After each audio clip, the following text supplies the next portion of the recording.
Bom dia a todo mundo, bom dia, já boa tarde, entrando aqui passando de meio-dia. Bem-vindos ao episódio de Sustain Talks. Hoje a gente falando aqui sobre inteligência artificial generativa, educação, sustentabilidade e futuro. É o nosso episódio de número 11 e com muito orgulho eu trago aqui o Eduardo como convidado. Já agradeço a disponibilidade de participar com a gente, essa parte de inteligência artificial que vem aí, muita curiosidade, muito potencial, mas ao mesmo tempo muito desconhecimento.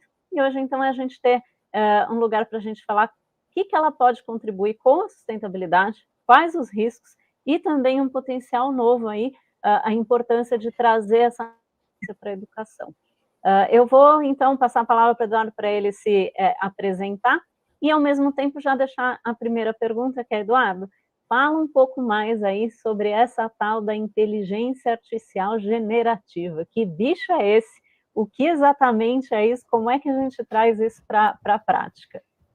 Bom, bom dia, boa tarde aí todo mundo.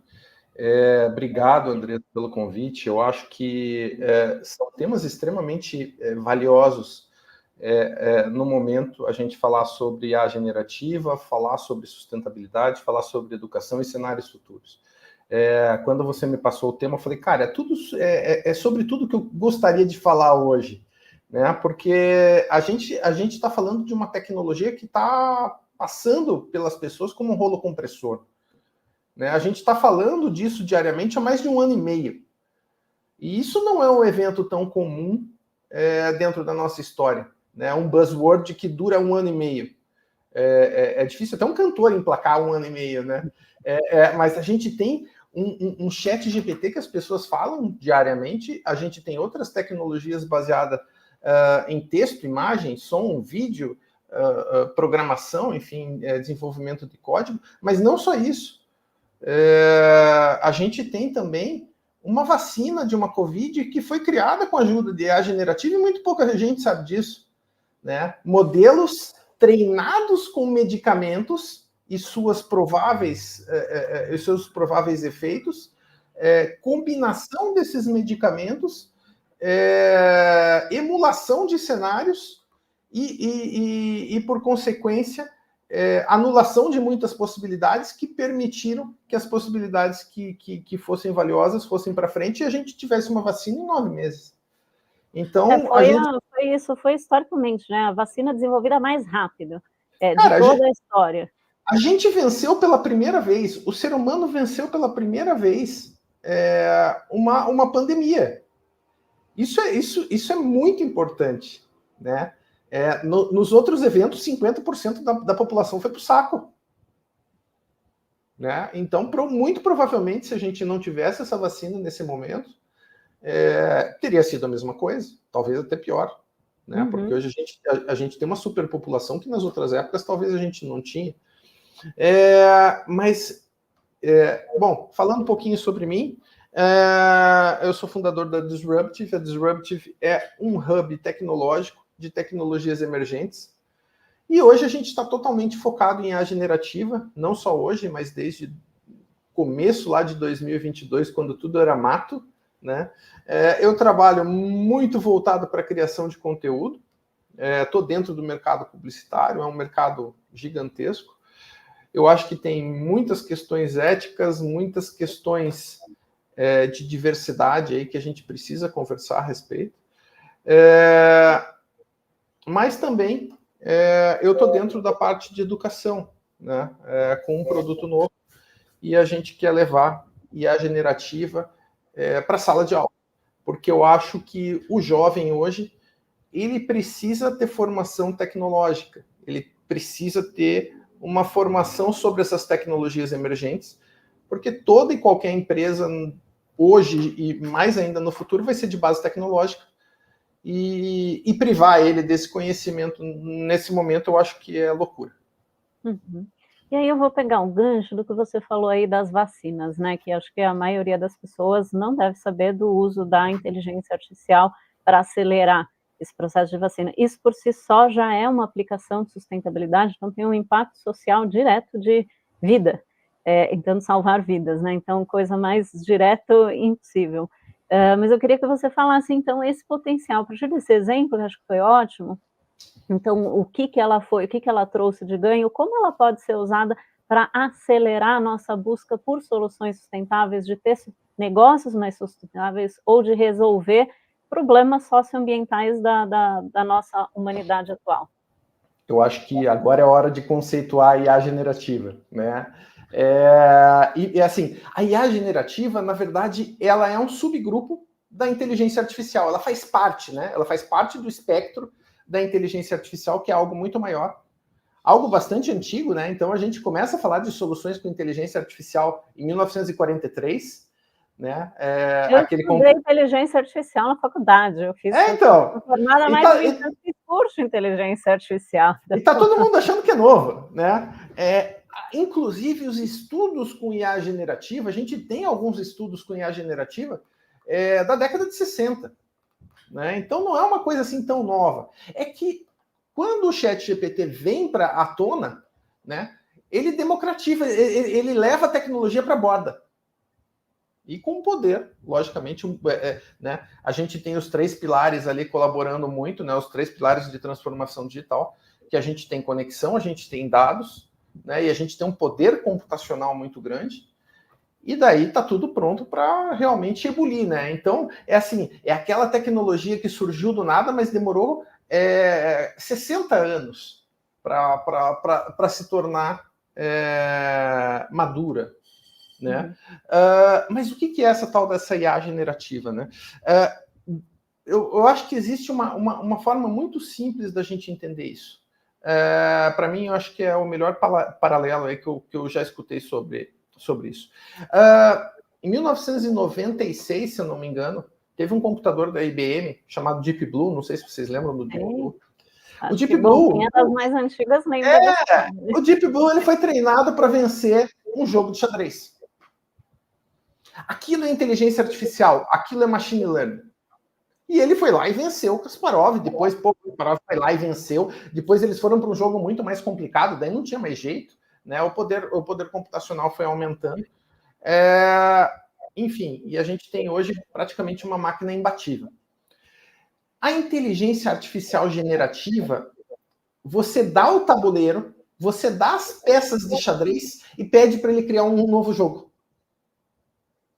Então fala assim, cara, eu tenho esse tabuleiro aqui, né? Essas peças, né? O que dá para fazer com isso? E ela vai, a partir dos dados que ela tem de treinamento, ela vai propor novas soluções. Então, de um lado, a gente tem algo que prediz movimento, né? Que gera predição, e do outro lado a gente tem algo que gera criação. Essa que é a diferença principal. Né? E por que hoje é tão bacana a gente pensar em IA generativa nos ajudando com questões de sustentabilidade?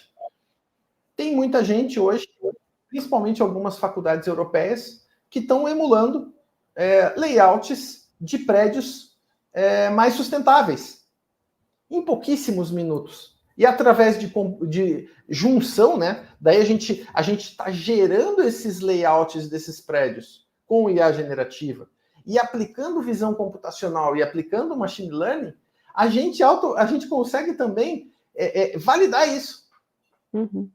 Então a gente tem uma tecnologia extremamente poderosa aí para a gente a explorar novos mundos e ter resultados muito mais rápidos. Sim. A sustentabilidade, ela é um sistema complexo. O que é isso? São muitas variáveis, são muitos temas, são muitas possibilidades. E para mim, a inteligência artificial, junto com isso que você falou, né, do machine learning também, que é a capacidade computacional, então tem tudo isso, a gente aumenta a nossa capacidade de cruzar essas variáveis que são complexas e que às vezes é difícil de a gente entender ou que demora para fazer conexão, então ela consegue colocar mais delas com mais dados, com mais possibilidades. Isso é uma das visões, certo? Eu acho que sim. A gente está vivendo num mundo de dados. Quanto mais dados a gente tiver, a gente tem uma tecnologia hoje que pode tirar mais proveito dele, né, desses dados. E a gente ainda está muito no começo, né? O que a gente está vendo de IA generativa, né? O que está acontecendo agora, tá tudo muito engatinhando. A gente está na pré-história disso, né? A gente teve lançamentos aí de algumas pessoas, de algumas empresas. Por exemplo, a NVIDIA criou um gêmeo digital da Terra para prever variações climáticas. Cara, qual que é o próximo passo disso? Uhum. Como isso vai poder ajudar, né, dentro, né, dos objetivos do ODS? Eu acho que a gente tem inúmeras possibilidades aí. A gente tem uma Microsoft lançando um Sora, que é uma ferramenta de vídeo, ainda dentro desse ano, provavelmente, que não é só uma ferramenta de vídeo, né? Mas é uma emulação de movimentos extremamente complexos que vão servir, por exemplo, para medicina, que vão servir para física, né? É bastante interessante. Eu acho que a gente tem muita coisa em cima da mesa, mas a gente está ainda muito na pré-história, né? A gente ainda está arranhando a superfície. Eu acho que é um momento muito legal. Eu não acredito que a revolução, de fato, ela ainda aconteceu. Eu acho que agora a gente está, vamos dizer, construindo a base tecnológica, mas na sequência existe uma mudança social, uma mudança de como as pessoas vão se dar, e isso, durante a história, a gente pode constatar, né? Grandes mudanças tecnológicas geram mudanças profundas na sociedade. Então, se você pegar, por exemplo, a invenção da prensa em 1450, o que se deu logo depois? Né? Renascentismo.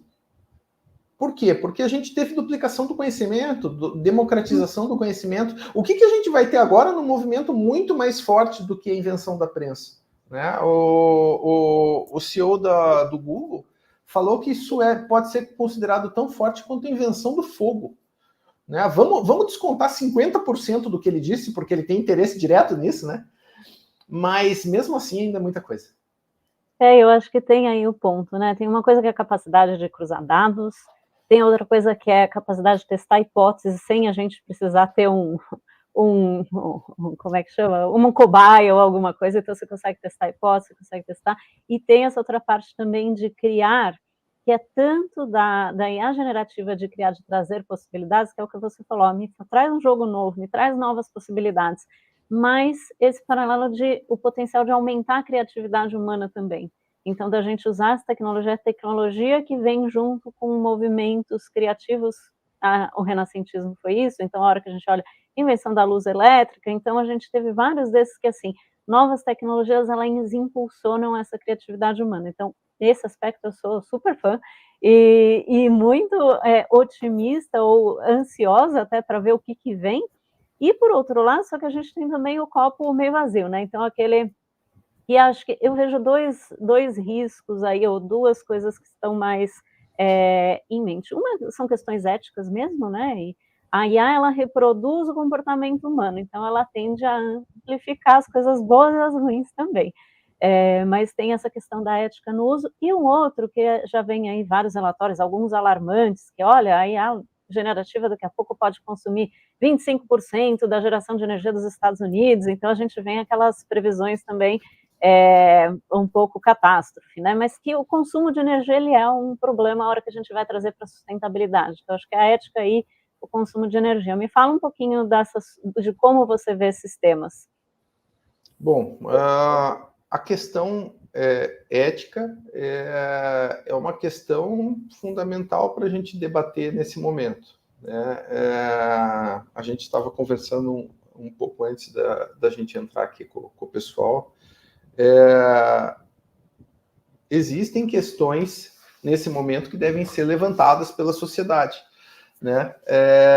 E deixar um pouco aquele senso comum de que o modelo, o ChatGPT é racista, né? O ChatGPT ele não é racista, o ChatGPT ele não foi treinado para a esquerda ou para a direita, ele é um modelo. Ele é um modelo, ele é um modelo algorítmico, ele não tem a mínima ideia do que ele está respondendo. Ele responde de forma estatística e não tem a mínima noção do que ele está fazendo. É um computador, é uma máquina. Só que essas máquinas, elas são treinadas em bases de dados que estão disponíveis aí de forma pública, né? E daí entra aquela questão, né? Algumas não tão públicas, né? E esse é um problema. Mas que, no final das contas, refletem todos os nossos vieses, refletem todos os nossos preconceitos. Porque quando você usa um programa generativo de imagem e você não dá as informações corretas para ele, né? E a Adobe fez eu acho que um desfavor aí de colocar isso de forma muito equivocada. Eles criaram eu não sei se você viu a campanha de Adobe agora, que eles digitam assim, uma mulher bonita, né? E daí aparecem só aquelas top models, daí eles falam assim, pô, isso daí não isso não tem nada de diversidade, isso não tem nada né, da beleza real da mulher, né? Então eles chamam para si como eles poderiam fazer de fato um programa de IA generativa criar beleza real. Só que, na verdade, eles não usam a estrutura correta para pedir o que eles entendem como uma mulher bonita. Eles estão simplesmente falando, cara, esse é o valor da sociedade, isso é horrível. Ele está jogando na sua cara o seu preconceito. Sim. Em nenhum momento esse programa generativo de imagem informa que aquela estrutura é correta. Por quê? Porque faltam muitas informações. E daí, como que o programa de IA generativa, como o modelo de IA generativa preenche aqui? De forma estatística. Aqueles dados que ele encontrou na internet que pregam a beleza. De pessoas falando que, olha, essa imagem é bonita, essa é bonita, e aí a revista assim. de beleza. Sim. Ou seja, somos nós. Então eles podiam ter. Eu acho que eles pegaram uma parte muito pequena do bolo, né? Porque eles tentaram surfar uma onda, mas por que eles não se preocuparam em de fato, mostrar para as pessoas que pode ser gerado diversidade? Né? Que existe uma oportunidade da gente gerar, da gente representar pessoas que hoje são pouco representadas. Eu acho e a habilidade de fazer prompts, de direcionar a IA, né? Eu acho que a gente tem uma possibilidade de fazer algo bom com IA, né? Mas aquele discurso de demonização que as pessoas preferem adotar, e normalmente na nossa história, né? Se eu citar, por exemplo, a fotografia foi totalmente demonizada como tecnologia. Todo mundo falou que aquilo não seria arte nunca. É uma das grandes artes que a gente tem hoje. Mas no começo era só uma tecnologia. As pessoas não viam. Ela ia tirar emprego dos pintores e que não era arte, então tinha um monte de questão assim, né? Photoshop, arte digital, né? Eu vivi essas épocas, né? E parece que é sempre a mesma coisa, né? Agora, a questão de eficiência energética, também, durante a história, né? Toda vez que a gente inventa uma tecnologia, ela consome energia, né? Via de regra, ela consome energia, né? A gente enfiou um monte de computador nas casas, esses computadores nas casas, eles consomem energia, né? Cada computador consome, em média, 600 watts, de forma 400, 600 watts de forma contínua, né? O notebook é menos, é 150, 200 watts. Cara, mas isso consome bastante energia ao longo do mês. E olha, se a gente for colocar todos os computadores, o que a gente está falando de energia, né? Mas, logicamente, no começo, a tecnologia ela tende a ser menos eficiente energeticamente. Então, a gente tem um exemplo bastante recente, que é a questão do blockchain, né? Que funcionava, né? Em sua grande maioria, à base de muito processamento matemático,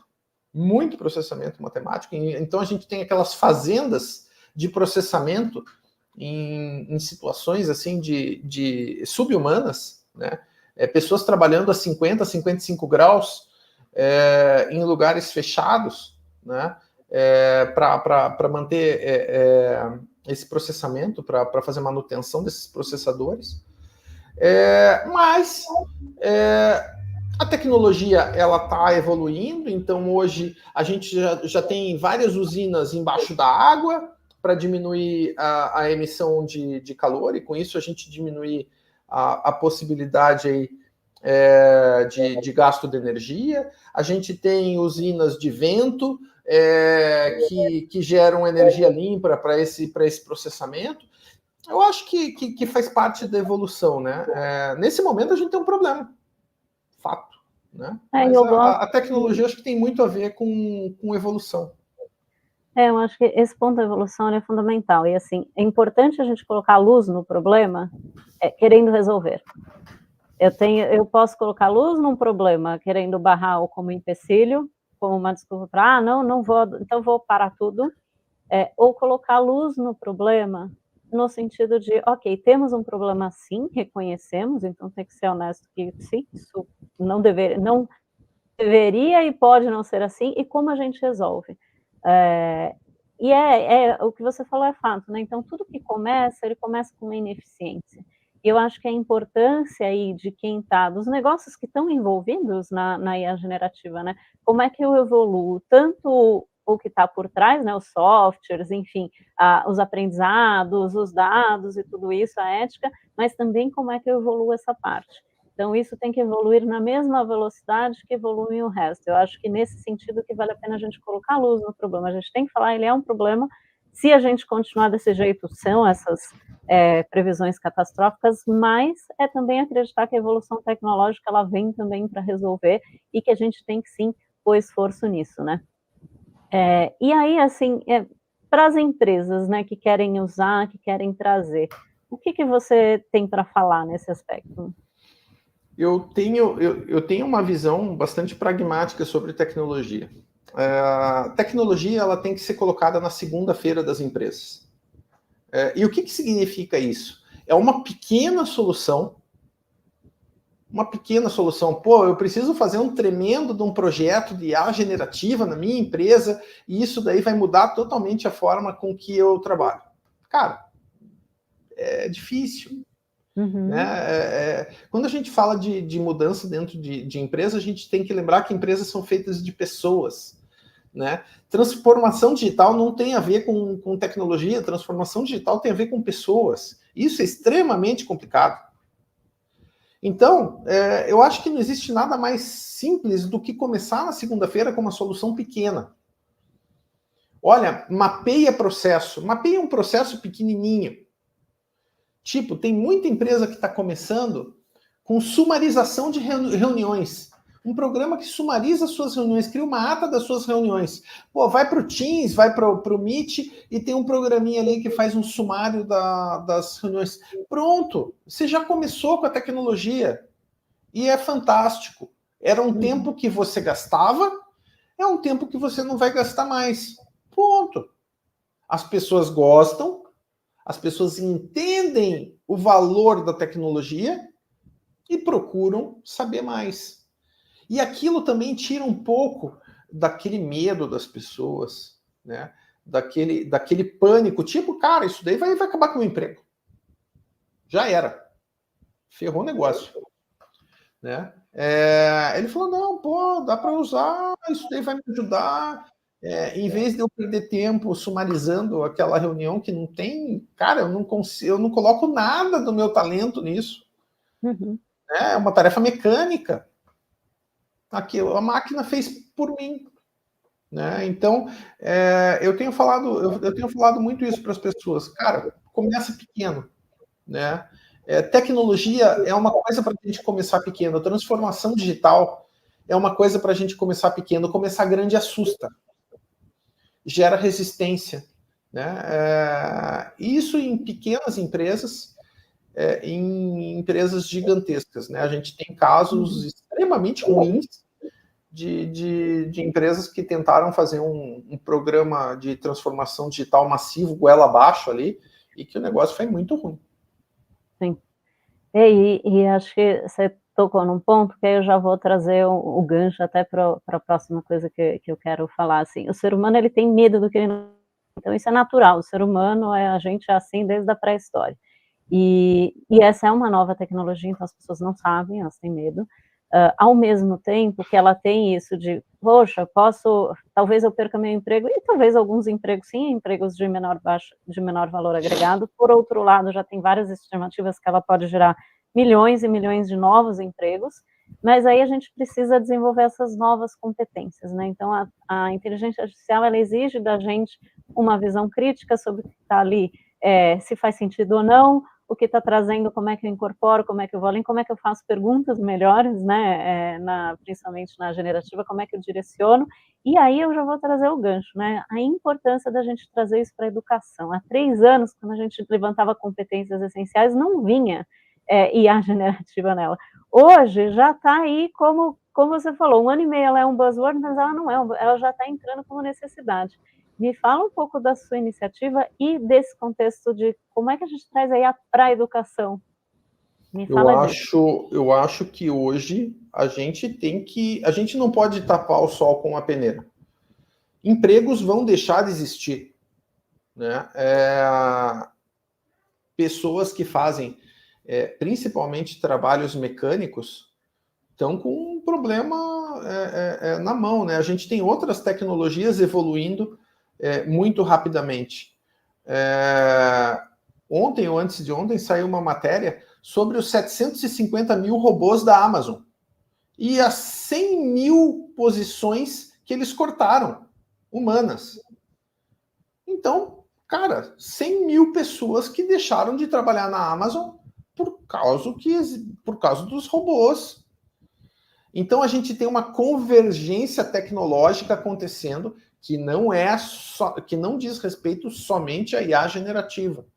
A gente tem várias tecnologias e essa convergência tecnológica é uma coisa muito poderosa, ou seja, uma tecnologia vai começar a conversar com a outra, né? A gente vai começar a ouvir muito, né, de AIoT, né, internet das coisas, empoderada por inteligência artificial. Cara, a gente está começando a viver um mundo que tecnologias falam com tecnologias, máquinas falam com máquinas, né? E a gente tem uma nova forma de relacionamento. A gente começa a ter a necessidade de se relacionar com uma máquina. Porque o que a IA generativa ela mais propicia ao ser humano é possibilidade de cocriação. E cocriação não quer dizer eu crio. Nós criamos. Eu estou criando com uma máquina. Então é muito comum, né, dentro do meu mercado publicitário, né, eu duplar com um programa de IA generativa. Né? Eu desenvolvi alguns fluxos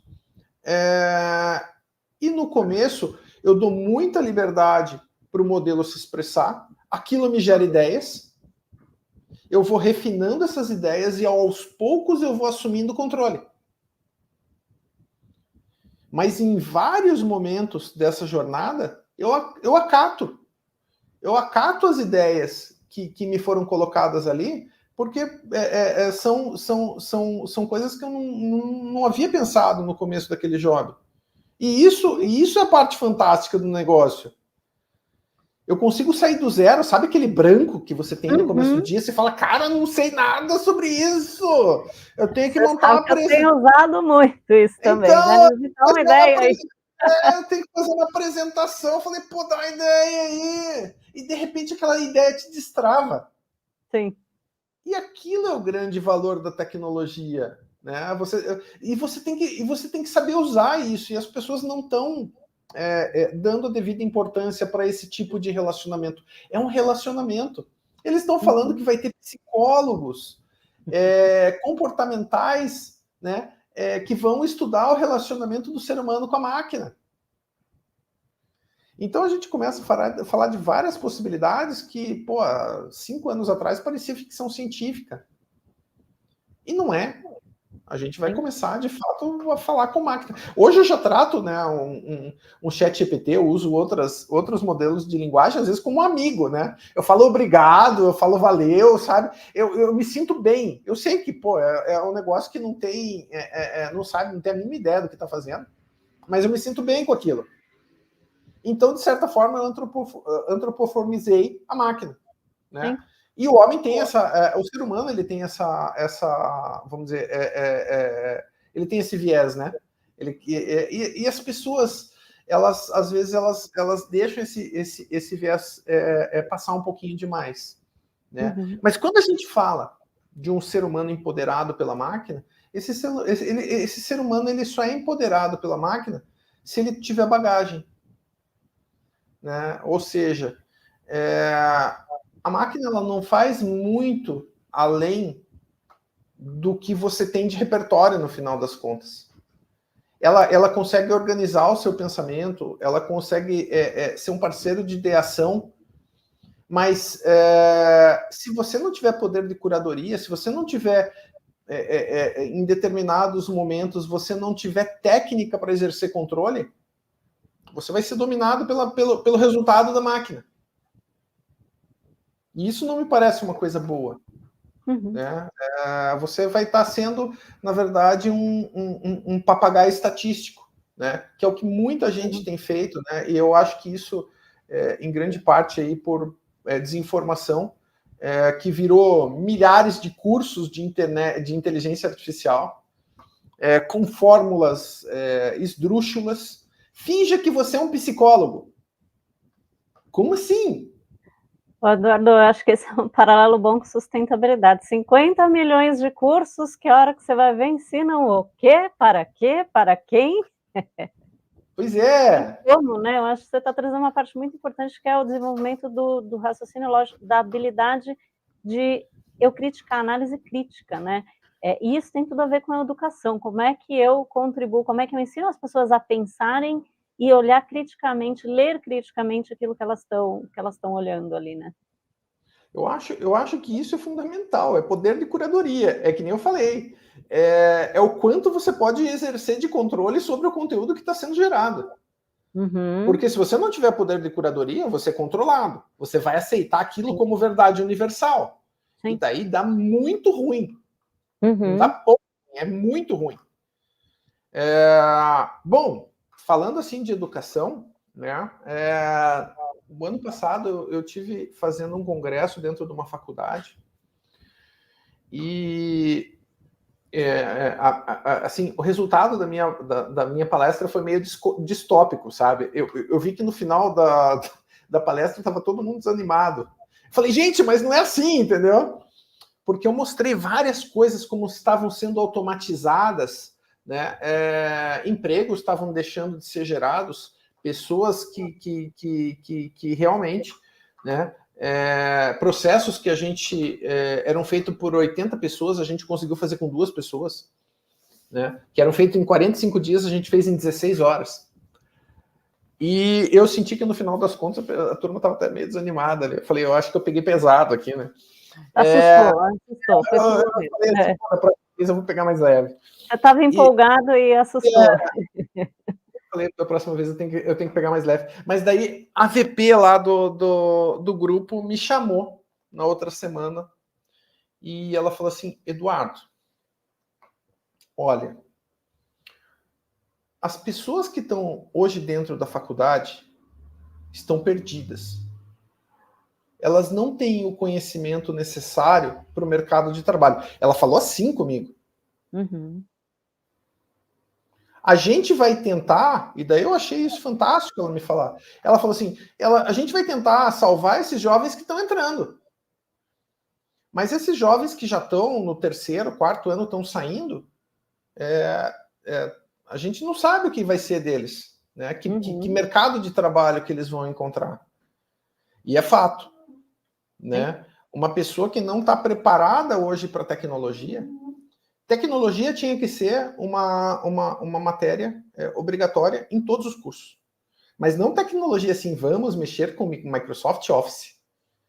Não, é falar sobre tecnologia. É dar noção de tecnologia para as pessoas. da noção de potencial, de oportunidades, né? Da base tecnológica, porque a gente está vivendo num mundo de tecnologia, né? E daí eu comecei em 2022 a ministrar um curso sobre IA generativa, o primeiro curso sobre IA generativa no Brasil. Não tenho notícia de outro em nenhum outro lugar nessa época. E a gente começou a atrair alguns alunos ali, pessoas expoentes dentro do mercado de tecnologia, e aquilo foi crescendo, foi virando um movimento. Ontem mesmo eu tive num evento chamado Brasil AI, que a gente está construindo um ecossistema soberano de inteligência artificial no Brasil, ou seja, o Brasil produzindo tecnologia e criando um ecossistema para as pessoas se conectarem e gerarem negócios, né? Isso tem a ver com ADS, isso tem a ver com sustentabilidade, a gente precisa disso, a gente precisa ter esse ambiente. E lá eu já, inclusive, eu apresentei esse produto meu de educação, que foi uma evolução do que aconteceu nesses últimos anos e veio se tornando uma vontade, essa vontade foi crescendo, né, da gente colocar educação sobre IA generativa e sobre inteligência artificial na sala de aula. Então, nasceu a Olivia, né? A Olivia é um produto nosso em parceria com uma empresa de educação, ex-diretores da Pearson, um pessoal super... Pô, legal, o Daniel falando aqui da palestra, muito bacana. A palestra foi boa de ontem, então, ó, já tem feedback positivo. Nossa, ontem eu estava muito ruim. Eu falei que eu estava totalmente dopado. Eu pedi desculpa em todos os grupos porque eu estava vesgo lá. Não, a gente até acabei nem falando, né? A gente mudou a data aqui por conta de que o Eduardo... Nossa, imagine eu assim, Conseguiu se recuperar rápido. Eu tô totalmente no doping. Eu não passo em antidoping aqui de jeito nenhum, né? Mas vamos lá. É que nem eu falo, às vezes a gente não tá 100%, as coisas têm que acontecer. E daí... essa vontade, ela foi acontecendo, a gente lançou o produto, e o primeiro cliente que a gente bate na porta, né, ele falou, cara, fantástico, 30 escolas, porta aberta. Eu falei, pô, bacana, né? Então, em agosto agora, desse ano já, a gente já vai entrar dentro de uma escola de cursos profissionalizantes, e é muito interessante, né, porque é uma escola de idiomas.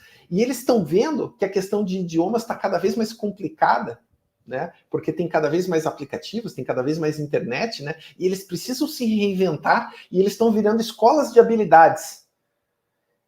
E ela falou assim, cara, isso faz total sentido, é a grande habilidade do futuro, né? A gente quer ser pioneiro nisso. Eu falei, beleza. Né? Mas a gente não quer parar aí. A gente quer colocar isso dentro da grade escolar de fato. Então, já existem aí algumas possibilidades. A gente tem desenvolvido uma grade de 4 anos, né, ou seja, 128 aulas, para dar uma formação para esse jovem. E eu imagino o impacto para esse jovem, né, ao sair para uma faculdade empoderado com uma tecnologia tão poderosa. Né? A gente veio uma pergunta aqui, eu estou trazendo uma pergunta que depois eu vou trazer um outro comentário em cima do que você falou aí também. Não, beleza. Então vamos lá, pergunta aqui. Você enxerga a IA como um grande risco para a educação? Né? Você estava falando do potencial de trazer como competência, né? E aí vejo na faculdade pessoas que fazem tudo pelo ChatGPT e às vezes nem revisam, só copiam e colam. Eu vejo da seguinte forma, né? Não adianta cobrir o sol com a peneira. Todo mundo vai usar ChatGPT. O negócio facilita, né? Não tem jeito. A gente vai viver num mundo de ChatGPT, né? Como foi o Google. Antigamente eu vi hoje, eu achei tão engraçado, né? Porque eu vi uma informação, nem lembro que informação que era. era sobre o livro mais antigo do mundo. Né? Eu adoro ler essas matérias, eu adoro história. Acho que eu vi uma também sobre isso. Eu vi sobre a fotografia mais antiga do mundo e vi uma sobre o livro mais antigo do mundo. Era o livro de Gilgamesh. Né? E eu falei, a fonte enciclopédia britânica. Eu falei, cara, eles existem ainda? Eu falei, que isso? Né? Eu falei, cara, isso não é do meu tempo. Aonde eles estão que eu não vejo, né? Que não... Alguém vai falar que a Blockbuster existe ainda daqui a pouco, né? Não, antes do Google, né? As pessoas tinham que ir na enciclopédia, né? As famílias que tinham enciclopédia, porque era uma fortuna ter uma enciclopédia. Eu não pude ter enciclopédia britânica na minha casa. Britânica não tinha, a gente tinha uma outra, mas que meus pais foram comprando o livrinho, depois mandavam encadernar depois compravam brochurinha, né? Eu tive uma chamada Demorou conhecer. anos. Então, porque eu me lembro que o cara da Britânica foi em casa. Você marcava uma visita, aparecia uma pessoa de terno e gravata na sua casa para apresentar o negócio que era a Enciclopédia Britânica. E todo mundo ficava babando ali no homem. Né? E daí, de repente, teve o Google, né? E daí as pessoas falam assim, nossa, isso vai acabar com a educação. Porque todo mundo agora vai lá, copia, cola, joga na pesquisa e o negócio funciona. O meu filho, ele faz pesquisa só copiando e colando do Google. Não sei o que vai dar. A escola já assumiu que esse é o default e tá tudo bem. Sim. Agora, qual que é o próximo default? O próximo default é o ChatGPT. Ou qualquer ferramenta parecida ou mais evoluída que venha a surgir. Agora, a gente tem dois caminhos. A gente tem um caminho de colocar ética, colocar o uso responsável para esse jovem. Falar assim, cara, eu tô te dando um poder, com poder vem responsabilidade, certo? Uncle Ben, eu cito muito essa frase do tio Ben do Homem-Aranha. Com grandes poderes vem grandes responsabilidades. É isso. Marvel. Marvel também eu falo isso pro meu filho toda vez. Né? Eu falo, cara, eu tô te dando poder. Poder vem responsabilidade. Você não pode aprontar. Sim. Né? Eu acho que você colocar ética para as pessoas, você colocar uso para as pessoas, você falar assim, olha, hoje você precisa adquirir repertório para assumir controle. Né? A gente vai ter jovens aí muito melhor preparados. Caso contrário... Você falou de criar repertório para poder controlar, para eu poder decidir com consciência, né?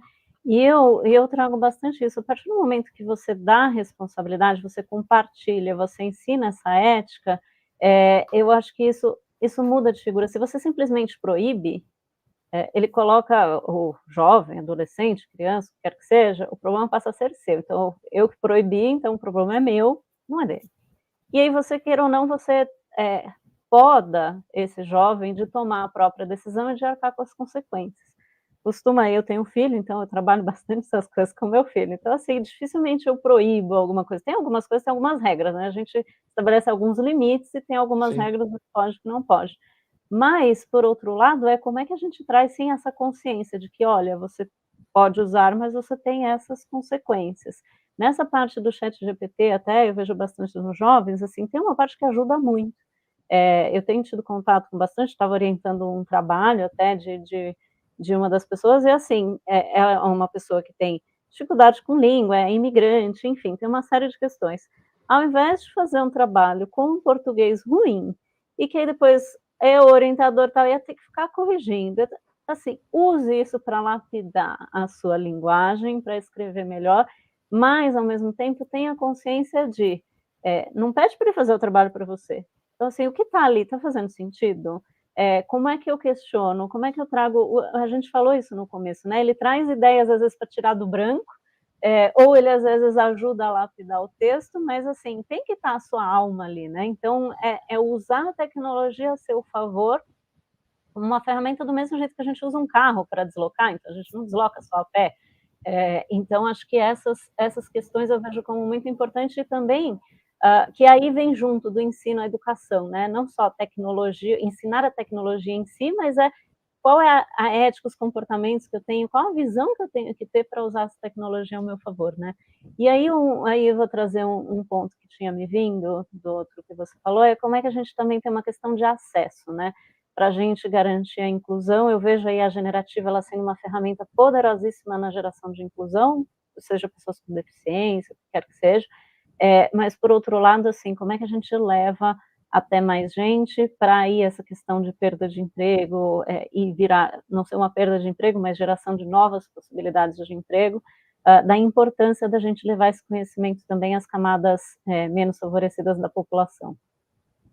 Bom, eu acho que hoje a tecnologia deveria ser encarada como a literácia da tecnologia deveria ser encarada como um objetivo nacional. Eu acho que existem muitos objetivos nacionais, mas essa literácia sobre tecnologia são, vamos dizer que, objetivos nacionais de grandes nações. Então, você tem hoje em Singapura, por exemplo, esse objetivo nacional. Você tem na China hoje esse objetivo nacional. Países que estão há anos-luz, tecnologicamente falando, do Brasil.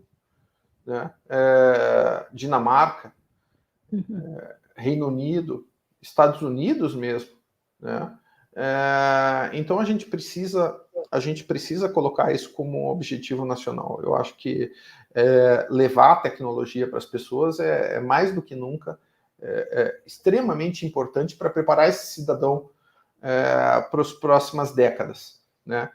Agora, quando a gente fala de uma tecnologia como a IA generativa, por que ela se tornou tão forte?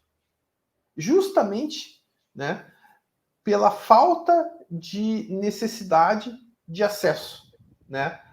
Qualquer pessoa hoje com celular pode entrar lá no ChatGPT gratuito, pode perguntar qualquer coisinha e obter um resultado.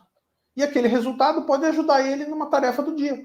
Simples assim. Então todo mundo pode começar. Né? O primeiro passo é muito fácil.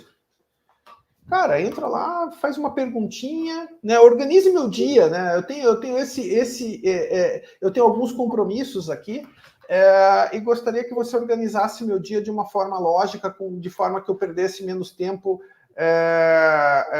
de deslocamento, por exemplo, né? E ponto, né? De repente você tem ali algumas ideias que vão te ajudar. Eu criei um paper em conjunto com um professor de Direito da SPM, e eu, como era, né, um trabalho de coautoria, eu falei, eu preciso ter uma agenda, né, para a gente se reunir, e dentro dessa agenda, né, todos os tópicos que vão ser discutidos em cada uma dessas reuniões, para a gente chegar no objetivo final. Cara, eu falei, não vou ficar pensando nisso, não. Cheguei ali no ChatGPT, cara, eu tenho que criar um paper sobre isso e aquilo, né? Eu e a pessoa temos 1 hora disponível por semana para conversar a respeito. Me dê um roadmap semanal, né? Para eu chegar no final com o paper produzido. Pum! Eu falei, pronto! Por que eu fui... Você não precisa de chefe, de planejador, nem nada. Já está ali o governando. Eu mandei lá para outra pessoa, ele falou, cara, tá perfeito, irretocável. Eu falei, então beleza. Né? E é assim que a tecnologia tira a gente do momento zero. Né? Então, eu acho a tecnologia hoje extremamente democrática. Né? O que a gente não tem, logicamente. Né? Daí a gente volta naquela questão, né, de sempre. Né? Cara, a gente tem um problema de base. Né? É um problema antes da tecnologia. Né? A gente tem um problema de base, de educação mesmo. Né? E daí a gente tem que começar a olhar para isso com mais carinho. Né? A gente tem que começar a pensar que a tecnologia vai ser cada vez mais fundamental para essas pessoas. né? E que, senão, a gente vai ter a gente vai ter um futuro de espectadores, né? De grandes tecnologias e grandes nações. Né? Eu não me conformo, né? Isso daí replicando as palavras do Ale Karamaski de ontem, né? Eu não me conformo com um país de segunda divisão. Mas a grande realidade é que hoje a gente não está nem na segunda divisão, a gente está na terceira. Né? A gente precisa de forma urgente olhar para a educação. Então, é mais ou menos isso que eu penso. Não, tá ótimo, Eduardo. A gente está aqui, já passamos uns minutinhos. Queria primeiro te agradecer e aí dizer se você tem alguma palavra final, se você quer colocar alguma coisa para a gente fechar aqui. Eu acho que a gente tem uma oportunidade nas mãos incrível. Né? Primeiro, agradecendo novamente o convite. O que a gente está vivendo hoje é um daqueles poucos momentos na história em que tudo muda. Né? E é estressante. Uhum. Esses momentos de disrupção, eles são incrivelmente estressantes. O ser humano não gosta disso. Fisiologicamente, o nosso cérebro não aguenta disrupção. Né? Mas, em contrapartida, a gente tem uma oportunidade. Existe uma janela de oportunidade, uma janela talvez de 12, 18 meses, em que muitos negócios vão poder ter grande ganho, né, com ferramentas como a inteligência artificial e a inteligência artificial generativa. Né? Então, é um momento de posicionamento, é um momento de entendimento, e eu acredito que as empresas que começarem a olhar para isso agora, elas vão ter um diferencial competitivo ali na frente, muito importante. Né? A gente vai começar a ver dinheiro na mesa. Né? E eu acho que, no final das contas, é também sobre isso. Né? É muito bonito a gente falar sobre tudo isso, né? É muito bonito a gente falar sobre sustentabilidade, é muito bonito a gente falar de parte ética, essas coisas, mas a gente não pode esquecer resultado. Né? Dinheiro na mesa. Né? A empresa precisa ganhar dinheiro. Né? E é uma oportunidade de se ganhar muito dinheiro. Então, eu acho que existem problemas, existem oportunidades, mas eu acho que a gente tem que olhar, de fato, para as oportunidades. Eu agradeço de novo essa parte fundamental, assim, e aí é curioso, né? Tanto essa parte de IA generativa e a sustentabilidade em si, a gente está em momentos críticos, né? De disrupção, de transformação, a gente tem eventos climáticos aí que estão deixando todo mundo assustado, com medo. Há 10, 15 anos já diziam que vinha, né? Chegou às vezes um pouco mais rápido do que uns achavam, demorou um pouco mais do que outros.